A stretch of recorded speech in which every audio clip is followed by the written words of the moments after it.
Hi, I'm Zach. Hi, I'm Matt.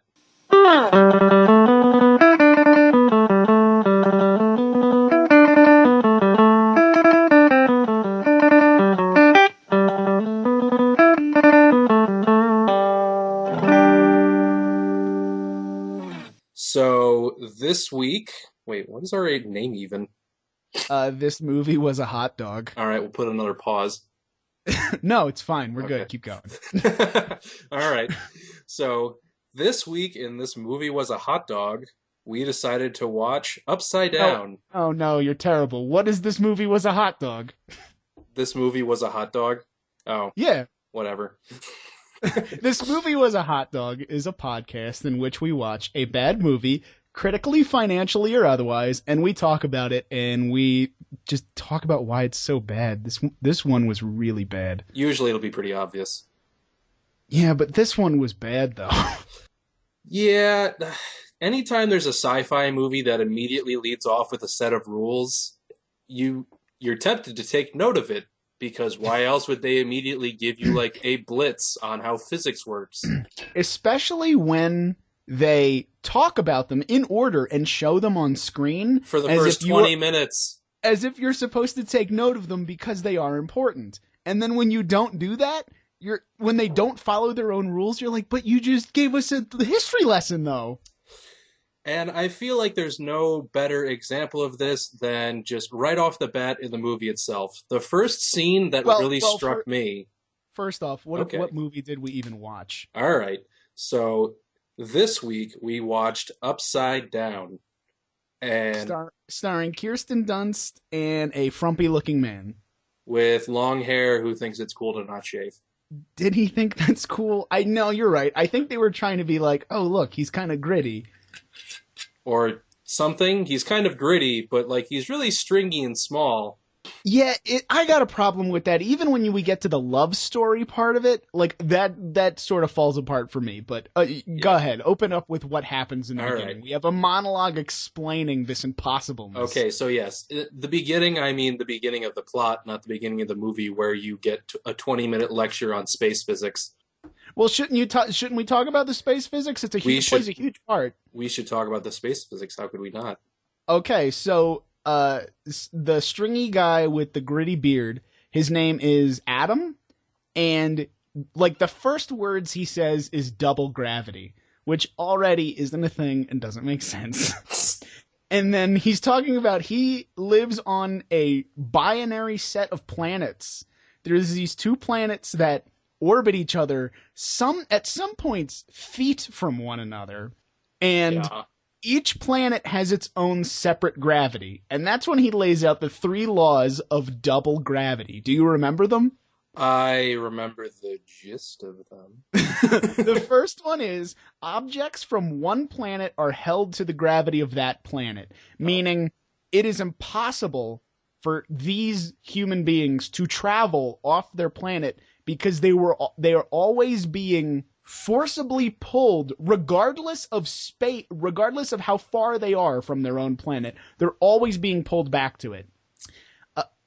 Rule number 2 is you can offset an object's weight with matter from another world, like in this movie where Adam, Grizzly Man, straps lead plates to himself. I'm going to stop you at Grizzly Man real quick.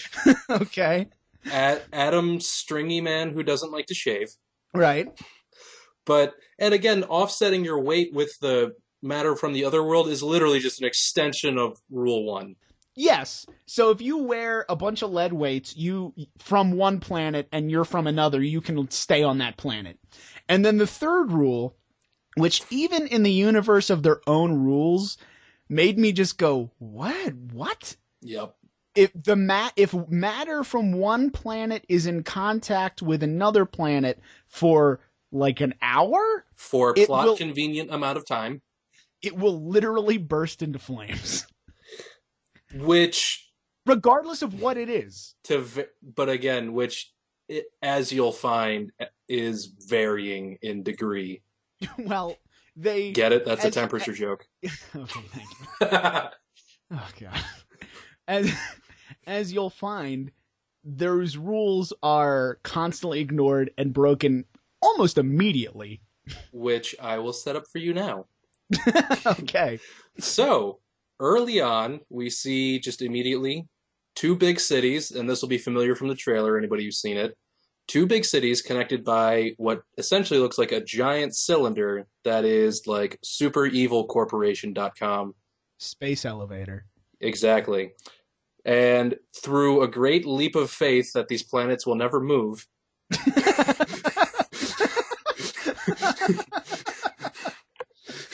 they they have constructed a building that connects them. Because if there's one thing we know about planets in space, they never rotate or shift in any way whatsoever. Well, okay, I have to say this. If we're going to keep talking about this movie and we're going to keep talking about the things that bug us, we have to ignore the fact that these planets existing this close together are impossible. Well, we're even ignoring that right now. But I just have to make that clear. These planets, like I said, at some points are feet away from each other. That is impossible. That's impossible. Well, it's not as Matt, it is as it exists in this show. It's impossible. okay. I just had to say that because I was watching it and I'm like, just the fact that these places even exist is already flawed. In space, there are binary stars and there are binary planets. But they're not that close though. They are not like throw a rope to your girlfriend close. Which we'll get to. I'm sorry to interrupt. That's okay. Evil Core has a giant space elevator connecting the planets. Yep.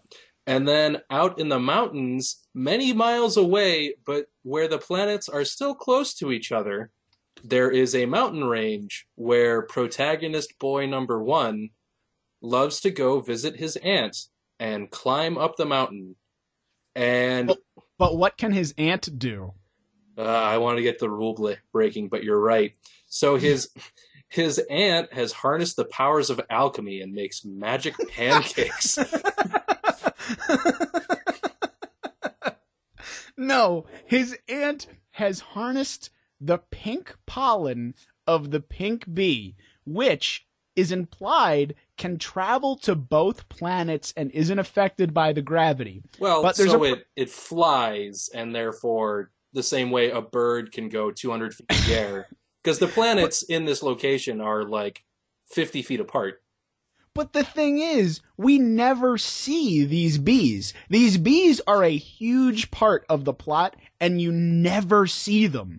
Probably one of the biggest MacGuffins of the movie, yeah. They're just like, these bees have pink pollen. They show the pink pollen. The ant uses the pollen to make pancakes, which can't possibly be good, by the way. And they can't be. You don't want to have nectar pancakes? No. And then the pancakes, because they have the pollen and the pollen isn't affected by the double gravity, they float, which you think if you knew that you would tell everybody. Or at least anybody. But she tells no one and then does nothing with that knowledge. Except make pancakes. And then ultimately dies. We'll get into how she dies, because that's just amazing. Okay, so back at the tallest mountain on Can I do it now?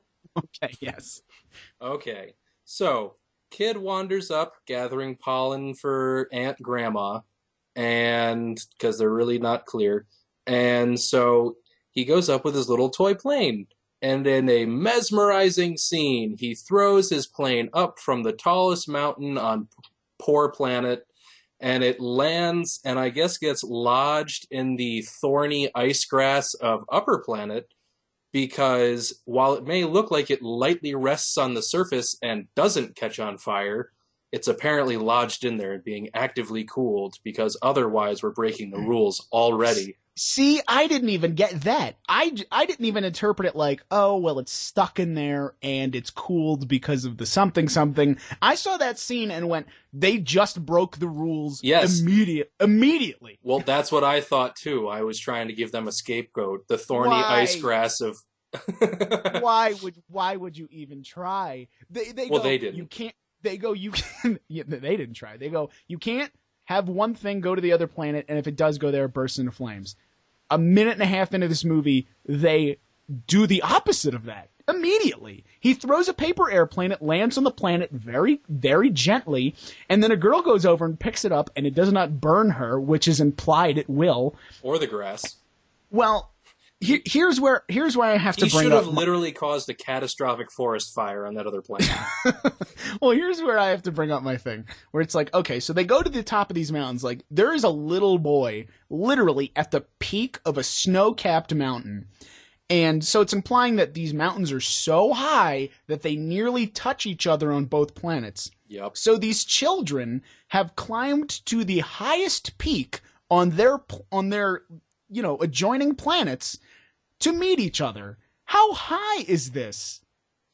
Well, apparently it'd have to be pretty high because the apex of the planets seems to be the city that you see in the beginning. Obviously, if it were me, it seems obvious that, like, yes, you would build a city at the connection of the two planets because the trade that would be generated by there would, of course, be naturally forming to a city, as in any harbor like New York or Boston. So that's fine. But then you've got these mountains, like, miles out of town. Like, are these two planets flat? Is the Flat Earth Society just thrilled about this planet and just pointing to it as evidence?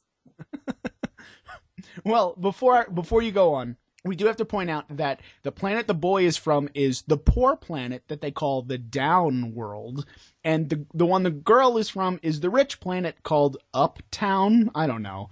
And even though there is no up or down in even though there is no up or down in space, and saying those things is irrelevant and doesn't make sense because it's all relative to where you are, they constantly refer to, hey, we're on the down world, even when you're on the other planet, you have to look up at the down world, but it's whatever.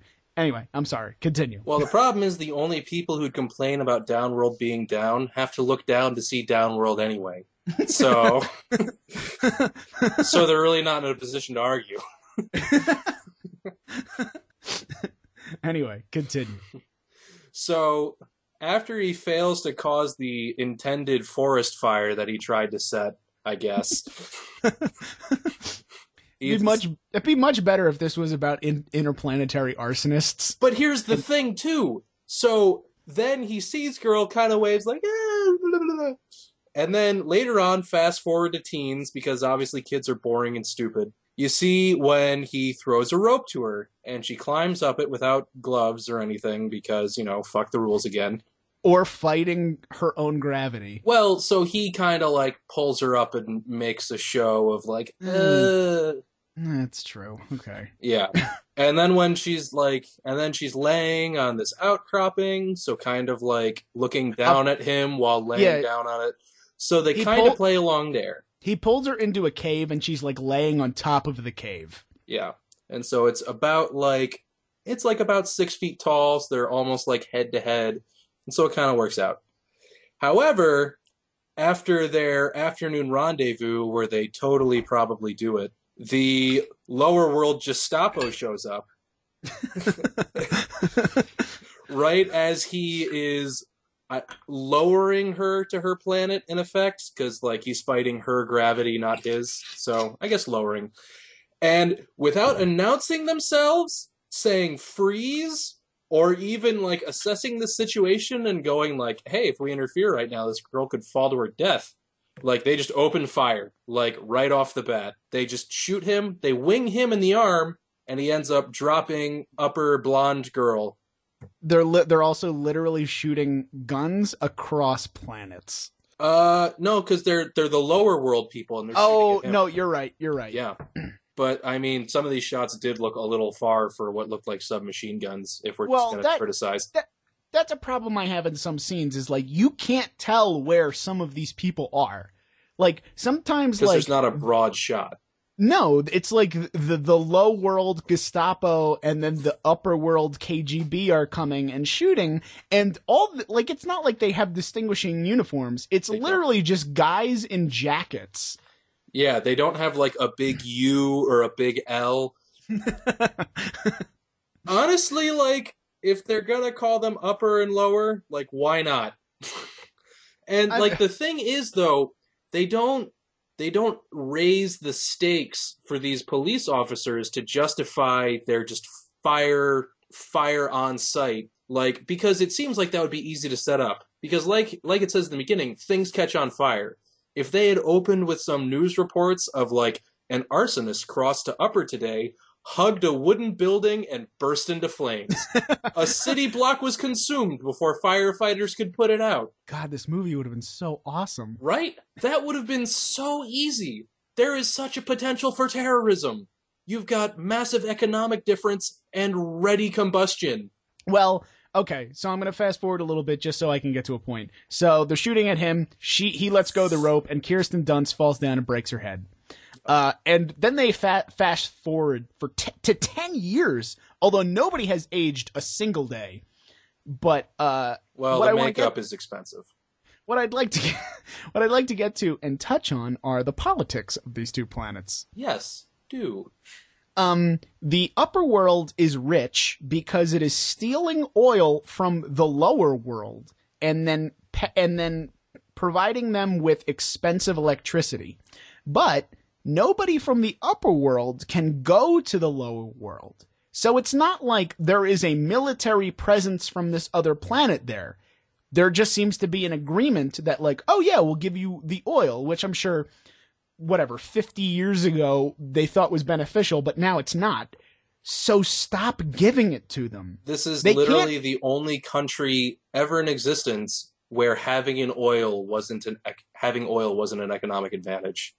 And it's not even like they can be like, oh, we're colonizing you and taking your things, and if you don't listen to us, we're going to send a bigger military presence. They can't go there. Nobody can go there. So when they're like, oh man, we're so poor because they're stealing our valuable commodity, just stop giving it to them. But they don't, so their entire planet is a ghetto, and Upworld is this paradise.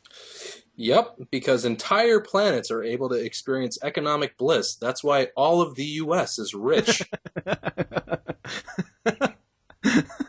Not a single poor person here. Oh, God, it just bugged the shit out of me. You know what's funny that you might not have also realized? What? First little bit, like, you see oil leak warnings, and it's just raining oil. And nobody seems to care about that. Well, so, on either side. So you allow it, like, it's oil leaks happen. Do you, though? It's just part of being poor. But in the very next scene, though, there comes in a woman who's like, I've got this screw from the oil pipeline while there's an oil leak outside. And not a single person in the shop is going like, hey, maybe you shouldn't, like, steal parts from what's clearly a shoddy oil line because then it's going to rain oil on us. Here's my other question, is if there's this oil leak and there's, like, no oil going to the upper planet, and they're like, oh, no, we don't have the oil. The upper planet is in economic turmoil. Sorry. You think that the lower world would be like, oh, man, we got some leverage. Why are we so stupid? Why don't we use this to our advantage? Well, it was an oil storage, actually. It wasn't just a pipeline. Well, it makes me go... But like, again, like one more example of them not leveraging their position. Is there a global government on both planets? Are both planets ruled by a single government? Are there individual nations? They never go into that. And frankly, I know it's a love story and blah, blah, blah, blah, blah. But when stuff starts happening in the movie, I'm just thinking, like, why doesn't just somebody do something? And literally anything. I want something. Between worlds phallus. There is a potential for a very interesting sci-fi plot in here, and instead we get Kirsten Dunst's Snaggletooth is fallen in love with a weird, scraggly-looking man. Yep. Okay, well...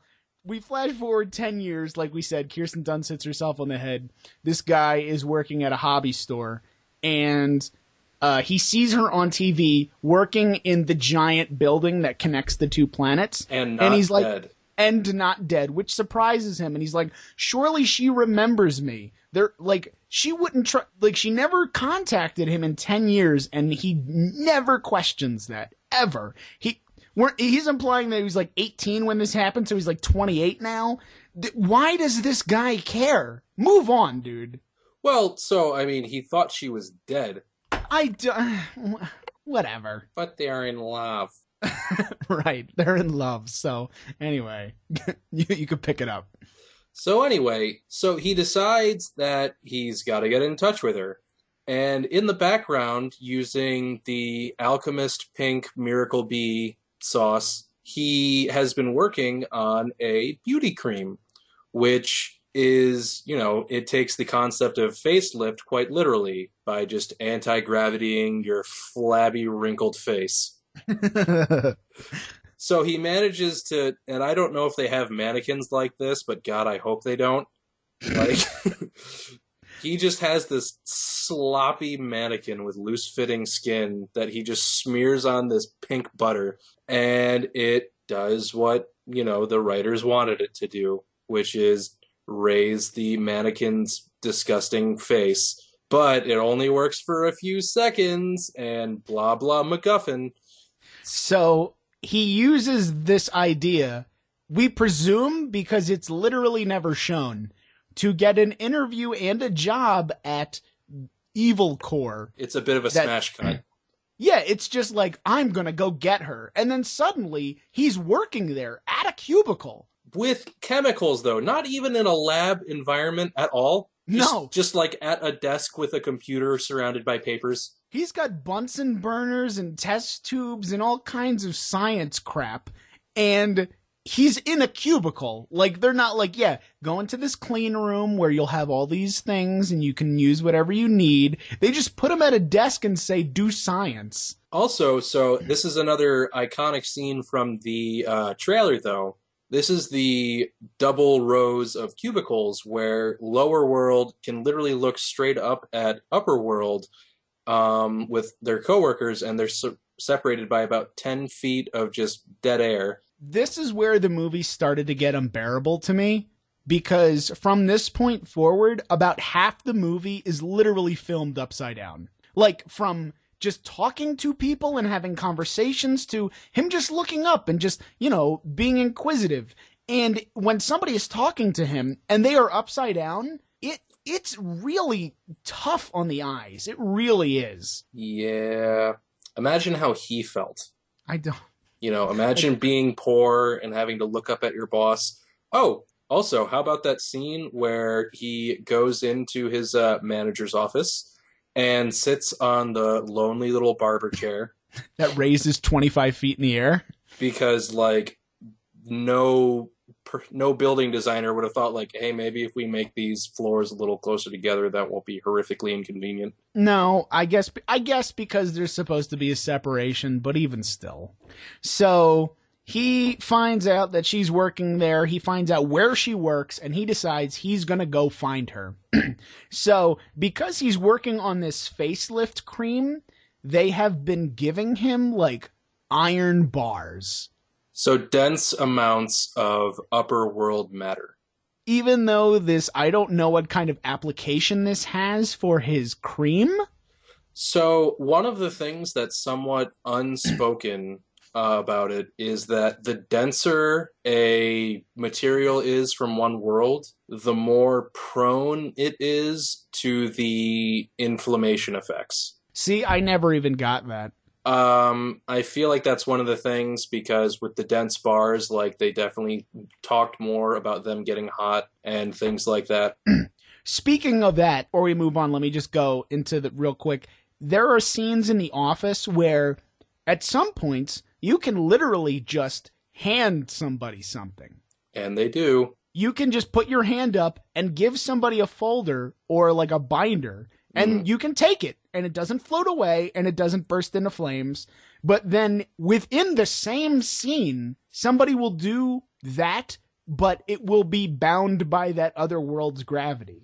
Yeah, it's another example, like the early Airplane, where he threw it across from one world to the other, where his manager will just use a fat person grabby claw and hand him his first day materials. And then he'll just sit there with it on his lap, just yep, it's under my gravity now. But then in the same scene, a guy hands him a box, and he has to like use his own force to keep the box from floating back up to the ceiling or the other floor above him. To the ceiling or whatever.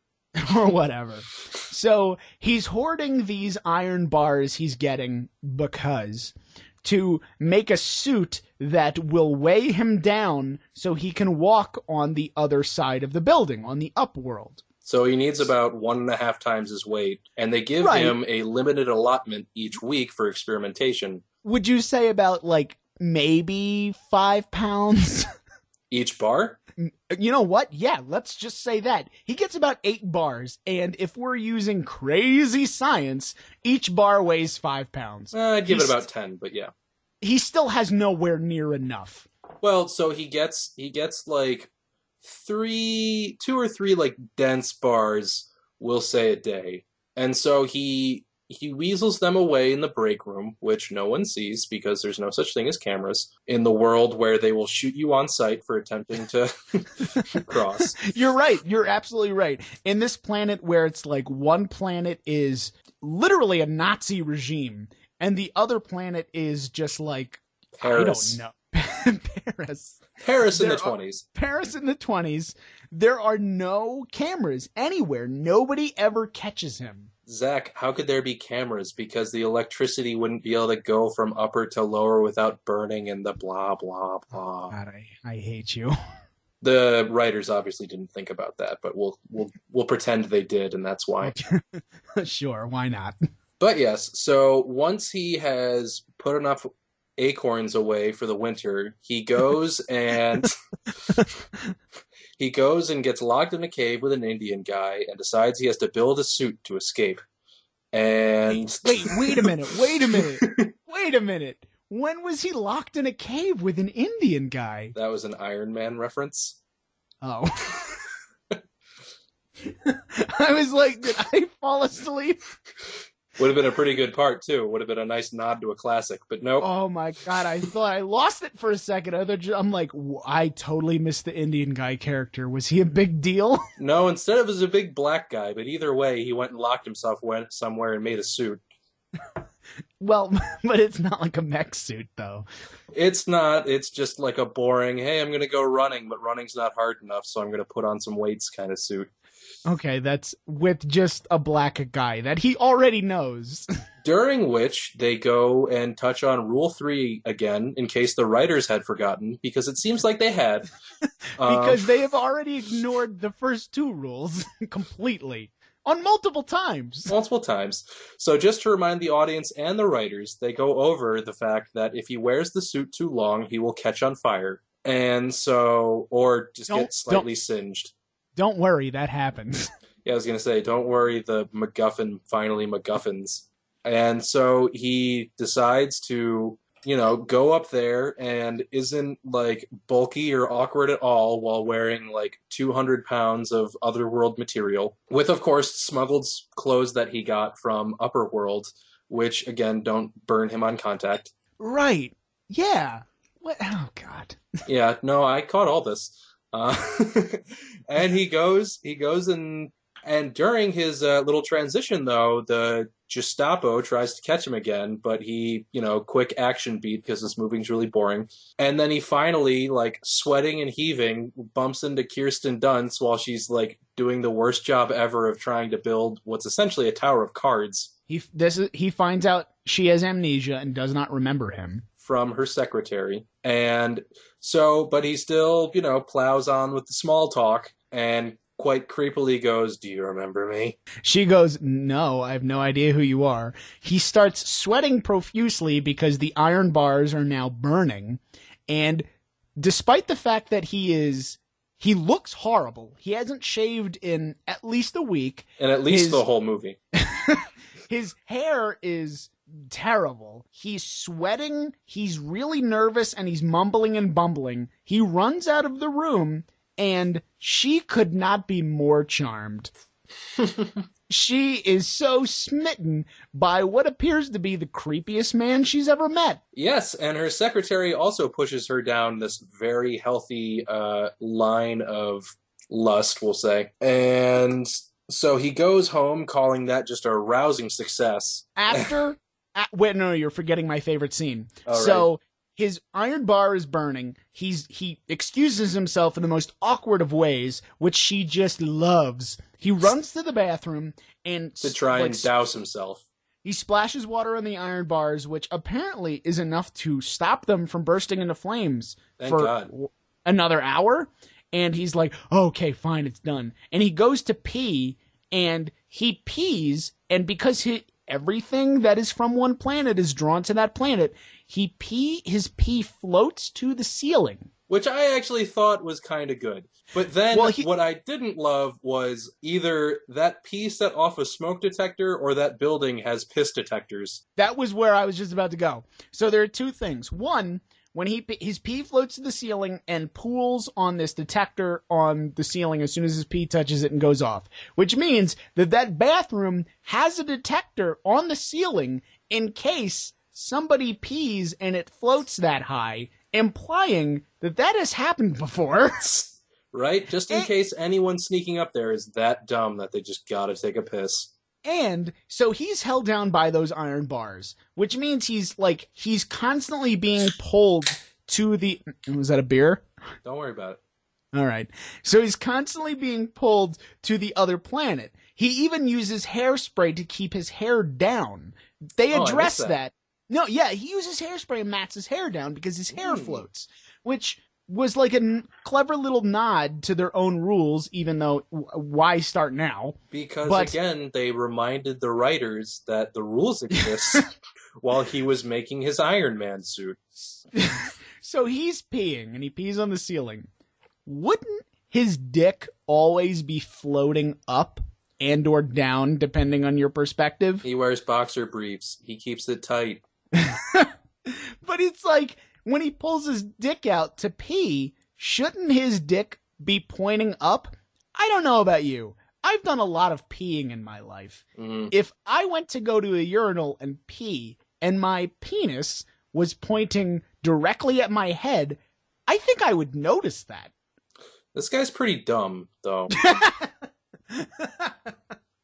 Because he just starts peeing and he's surprised, and he also can't stop peeing. He's like, oh no, whoa, just like, how do you stop? Come on, dude. You know how much that sucks. I mean, once you're going and it's like, well, there's going to be piss on the ceiling, so there might as well be a lot. You're right. If you're peeing and, yeah, you don't want to stop because who does? However, if there is the threat of the otherworldly Gestapo arresting you and literally just shooting you on sight, just hold it, dude. Just hold it. Or go into a cabinet where it will just piss and it will just float to the top of the cabinet. And it will never even be a problem because A, the urine's sterile, and B, it just won't get on anything. It won't get on anything. It'll never drip. Instead, he just pees on the ceiling. He notices he's peeing on the ceiling. He's like, whoa, how do you work this thing? And the alarm goes off, and when I say instantly, I don't mean like he runs out and the alarm's going off and he has to find a quick way out. As soon as he steps out of the bathroom, there is 30 guards running there. They are on high alert, always. They're just waiting for the piss alarm to go off. So the piss alarm went off. We have to go investigate. And then they see him running, even though he's standing there and has been implied that no one has ever done that. They assume that it's him. Well, lower worlders, they just have that look. Right. Well, he is the dirtiest guy in that entire office. He is. Okay, except for his, upper world friend. Well, that's true. I don't know. If you are going to sneak up there, comb your hair, put a nice part in it, shave your head, put a little lapel pin on, all those little stupid things that people do to look fancy, you should do if you're going to try to be a fancy person. Maybe just get a little haircut. Shave your head. Instantly shave your head. No longer a problem. I don't know if blonde uptown Kirsten Dunst is into skinny, skinheads.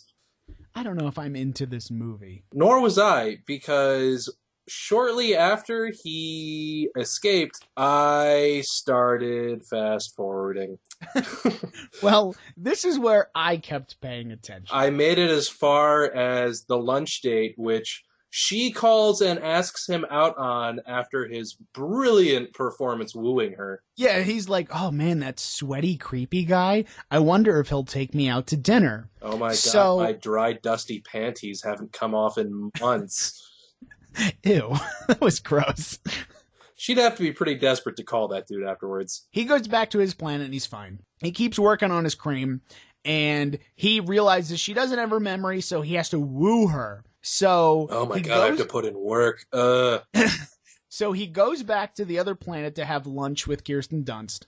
And they have lunch, at which point I want to bring up another issue I have, where they are listening to an Italian salsa? No. Salsa is Spanish. Well, Italian guacamole. And they're dancing to this Italian song, which makes me go, wait a minute. So there's an Italy? Is there an Italy on both planets? Or does just one planet have an Italy? And which one has it? So up got Italy and down got Mexico because during one scene when they're listing in a very public fashion everyone who got fired that day, there's like 4 Gutierrez's and things like that. You're right. Garcias. So they go back. He goes back to have lunch with her. They have lunch. He asks for the check, which implies he pays for it with space dollars. No, he's really successful. That's why he's on the lower planet. The lunch ends abruptly when his shoes start to catch on fire because I guess there's iron in his shoes.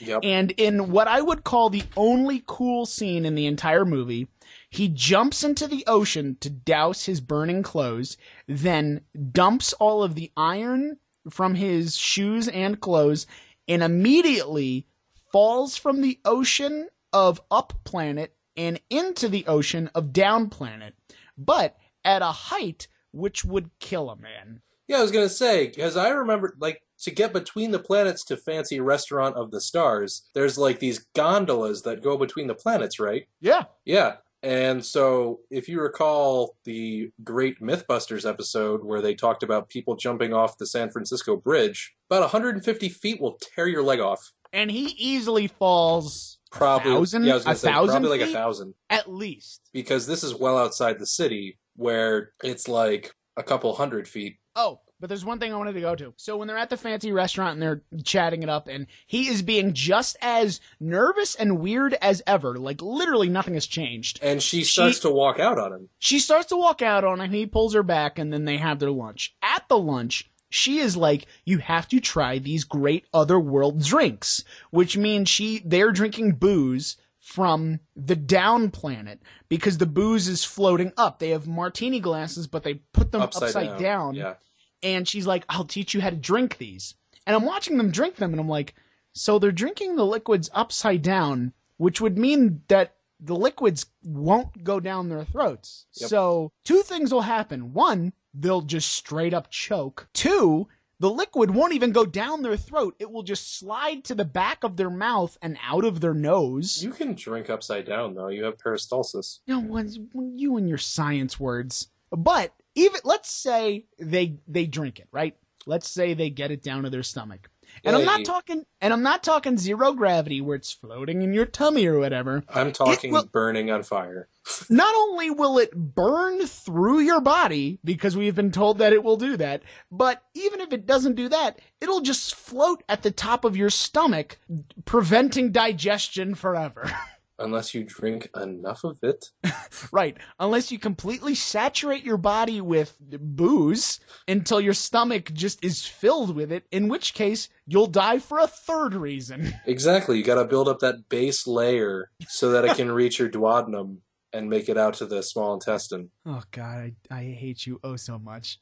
So he escapes, he jumps into the thing, and then his cream is a big success. He goes to a press conference where he shows off the cream. She's there for no reason. She's just the PR head of the company. That's her role. She's there for no reason. And she recognizes him and calls him out on lying, and he goes like, I don't know what you're talking about. And she storms out of the room, and then but within the same scene goes to bed, has a dream, and remembers him completely. Oh, thank God. Right. So she calls him and they're like, let's meet at Mount Everest and, do the thing we used to do that almost killed me. They meet there. They have like zero gravity sex, which, believe it or not, I've read up on and is almost impossible. Screw you, sounds awesome. So they have zero gravity sex. I don't really remember what happens after that. I had a couple of scotches. The Gestapo attacks them at one point. I don't know if it was during this meeting, because again, I was I fast-forwarding. think it was because then This they're is what riding- led to the Super Mario blimp chase scene. You're right. Because then they're riding piggyback. She is on his shoulders, and because they're offsetting each other's gravity, they can He gets like moon jumps. They can jump like 50 feet easy and float. He gets about 20, but yeah. Whatever. And eventually, somebody from some planet, again, because it is shot so poorly, you don't know who and from where. Generally, their rendezvous are on lower, so we'll assume lower. Whatever. They shoot at them. They're on some sort of platform. The platform breaks. He's like, just let me go. Even though that they're both touching each other, he should be floating. Yeah. So they're hopping through the forest, little bunny Foo-Foo, the two-headed man, and the Gestapo again comes along and just shoots on sight with no announcement or inclination to like peacefully arrest them. And then they find a blimp, I actually thought this was kind of interesting. They had a blimp which had a bunch of stones from the other planet tethered to the blimp frame. And that's what it used instead of hydrogen or helium to stay afloat. Oh my God, I never figured that out. Yeah. So it had a bunch of otherworld stones. And this, in the end, however, led to like Super Mario World because he's hopping up these platforms that are on this blimp frame. Meanwhile, Gestapo just emptying clips in a vain attempt to murder two children because that's just all they get up for in the morning. Then they have a wonderful moment where they shoot out the rope on one of them, and girl is hanging onto platform because she's not from there. Guy is still like 100 feet up on his own planet, so if either of them falls, it's not going to be stellar. He does fall, though, in a very Titanic moment of, I'm going to let go so that you can maybe not get shot still, though. But even though her escape would be impossible, but we never see that. Because the next scene, she's being led away quietly, even though up to this point, it never seemed like they were going to do that. So in the beginning, Kirsten Dunst falls about 10 feet. Not very high. Yeah, it looks like 10 feet, and then they make it out to be like 40, and she gets like a concussion. Right, and not only concussion, her head is bleeding. Yes, that's why you assume she's dead. Yeah, that's why you assume she's dead. Then later on in the movie, when he's in the two oceans, he falls about 500 feet and is fine. Then in this scene, he falls, what I'm going to say is at least 3,000 feet. No, because he falls to his own planet from high up in the mountains. No. He falls really, really far. He has to fall through that blimp frame, which is huge, through that, and then down to the tree line. I'm still going to say, if you watch it again, it'd probably be about 100 to 200. Either way. I'm gonna say you're stupid. Too high. We can both agree that he should be dead. But he lands on a tree, which we all know are nature's fall cushions. Which should break under him, and then he should continue to fall to his death. He should be impaled in about 3 locations, at least. He should fall on that tree, break his hips on that tree, hit another branch, break his ribs, and then fall on the ground, and then die. But again, trees, nature's fall cushions. Oh, God. Which, like, I hate to backtrack because obviously we've been doing so good at going plot forward, but the whole Titanic moment of him letting go of her, kind of like at the end when, Rose is sitting on the door and he's like, I'm going to let go because even though I'm not dragging you down, I'm just Leonardo DiCaprio. There was a moment, like when he first went to Transworld, which is Evil.com company, They really could have had a moment to set up kind of like Titanic's upper and lower decks between the two worlds in the halves of the company.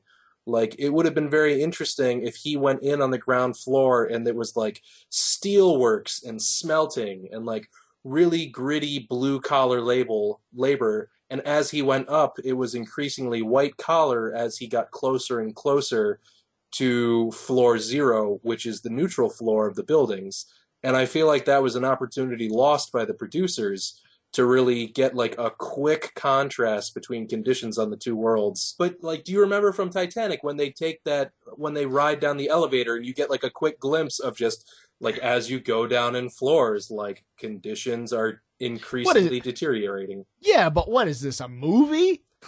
What is this, a movie? What is this, art? Are we trying to make a point? What, are they going to tell a story? Shut up, Matt. How dare I? How dare you? You know what? I'll just get back to criticizing them about not following the rules. How about that? There, that makes me feel better. Much simpler. Well, to end the movie quickly, he falls down. She ends up on Bottom Planet, and he's like, "How are you here?" And she's like, "I'm pregnant with your other world child." With your baby. Which makes, and then the movie sort of just ends. So because you were drunk, you might have forgotten this. No, I saw the end. So they have two babies, and they go, "It changed our planets forever." I don't care about that. What I was getting at was, in the background, this was during one of the pauses when I was fast forwarding, his friend from Upper, who we haven't talked about because he's really boring, comes down and has said, I was working with your powder for a while, and I found a way to stabilize your compound and inject it into the human body because it's water soluble. And then science happens. Well, and then pseudoscience, because then he's like, and of course we do a simple reversal, which apparently in the background they've developed machines that can just reverse which world materials from, and there's not people just lining up out the door for that service. But yes, so he comes down, proves like, hey, we can walk between worlds now but there's still the fire thing, but don't worry about that. And then and then Kirsten Dunst comes down and continues to not catch on fire. And then she has the comment about like, oh, by the way, heavy preggers. She's like, I'm pregnant.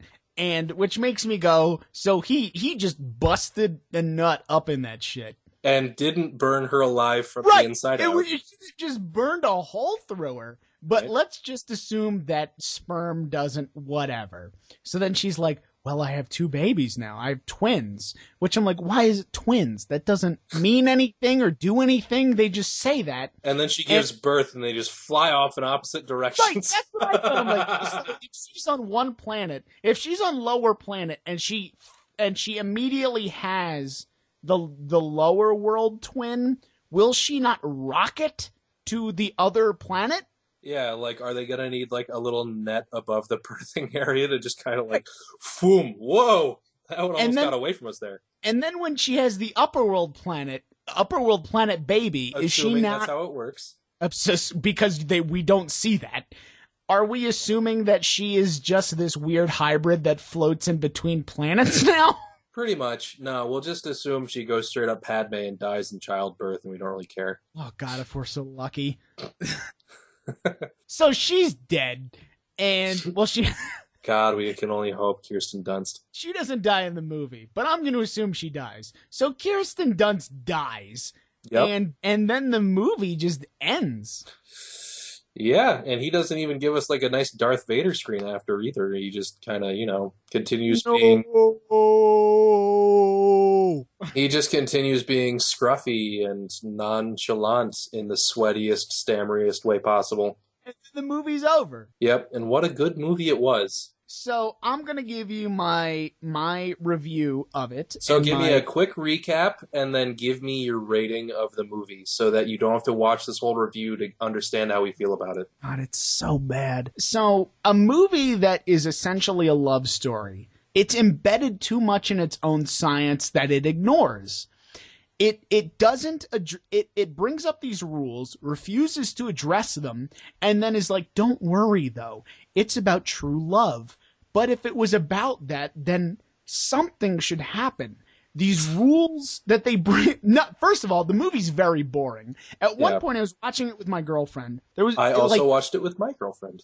He was giving this monologue that made it seem like the movie was over. And my girlfriend goes, "Is this it?" And I pause it and I go, "Oh my God, there's 20 minutes left." And that's when I had to get up and pee and get a drink, because the movie just went on for forever. And as a love story, it doesn't make sense. And then when they are eventually in love, and it pans out to, and then we were in love, and this happened. And But we were then banging. but then when they tell you we were banging and she's pregnant, you go, but wait, how? Because everything you said. Don't worry about the particulars. High level points. That's pretty much what they said. They're like, and then this, but you know what? Don't worry about it. And then the screen just cuts to black, and me and my girlfriend are sitting there going, well, what about what? And then go, don't worry. And then the credits roll.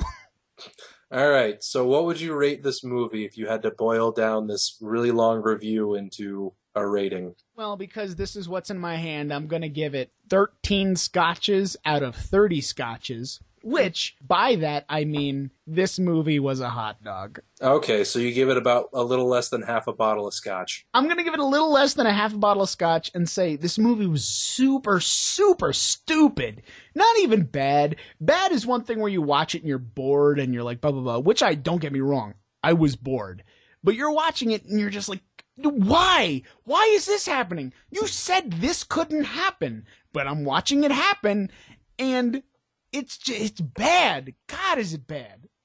All right. Well, so for me personally, I feel like the biggest thing that offended me was the lost opportunities.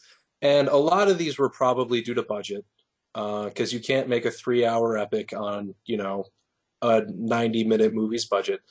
But I feel like they didn't play up the class struggle, and they had an opportunity to make a lot of artistic points there. I feel like they didn't give a warrant for a lot of the things they did. Like, they didn't justify the cops just shooting on sight. Obviously, they didn't follow their own rules.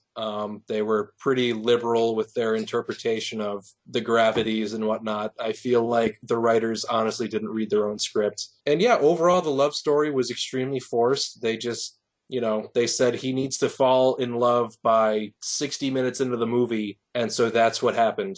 It wasn't these things motivate Kirsten Dunst to be won over. It's just she needs to be won over by this point, on to the next plot point. That is the one thing I will agree with you on a ton, is that there was absolutely nothing that made Kirsten Dunst fall in love with this guy. Like, they fell in love initially because they were children and they had this, like, Exactly. forbidden romance. But when she's falling in love with him, there's no chemistry. There's nothing. And so, as a result of that, I will rate it by what I'm drinking, which is 16-ounce Strongbows, which come in a pack of 4. So I will give it half of a Strongbow from a 4-pack. And would you say that this movie is a hot dog? And if I had to rate it in terms of meat, I would say this movie is a hot dog. I like that. Let's keep that. Let's go with, like, this movie was like a nice piece of sirloin, and then everything else will be a hot dog. I don't think any movie that would be rated as a sirloin, I don't think would make it onto the podcast. God, let's hope not. But, well, before we go, Matt, are you ready for this? Nope. Okay, I'm going to say, if you cared about this podcast enough, which means I bothered to actually put it up on iTunes, you can like us on Facebook. If we make a Facebook. Which I did. Oh, damn it. You haven't even invited me to it. You want to know what our Facebook page is? Is it something to do with hot dogs? This movie is a hot dog. Oh, I thought you were going to call it American Airlines. You can, if you have any, I don't know, comments or questions or hate mail. Preferably hate mail. Preferably hate mail. We'll take hate mail over anything. You can email me at moviehotdog@gmail.com. Matt, are you ready for this? You cannot email me. You can follow us on oh God, Twitter. And that, again, is going to be managed by you. At moviehotdog, one word, at moviehotdog.twitter.gov. I don't know. I've never had a Twitter I think before. it's just at @moviehotdog. Like, it's the at and then your handle or whatever. At moviehotdog. And I'm sure you didn't have to compete for that one because it probably wasn't taken. / gmail.@conanobrien.org. Please forward all your hate mail to Brian. That's it. Are you sure we didn't have to compete for real movie hot dog just to be sure? Well, I originally put hot dog. Believe it or not, on all three of those things, Facebook, Gmail, and Twitter, hot dog movie was already taken. But that makes sense. You're right, because movie hot dog makes much more sense. Hot dog movie, there have been movies about hot dogs. There was actually a movie called... Did you blow up? A little bit. There was actually a movie in the 80s called Hot Dog the Movie. Yeah, it's a ski movie. It's not good. But... it wasn't about delicious... No, it was tubes. You know what? There was a Hot Dog the movie and a Hamburger the movie. You mean Good Burger? No, I mean Hamburger : the movie. Hamburgers are in your colon. Well, not to get on these two movies, but those two movies actually had... Well, Hot Dog the movie has 0 hot dogs in it. Hamburger the movie is filled with hamburgers. So I think we got a lot of good raw material in that recording so far. We're done? We're not going to say goodbye? Oh, well, we can edit that out or whatever. Are you? Wait, who's going first? We'll say that you run the show generally, so you're... Okay, so do it again.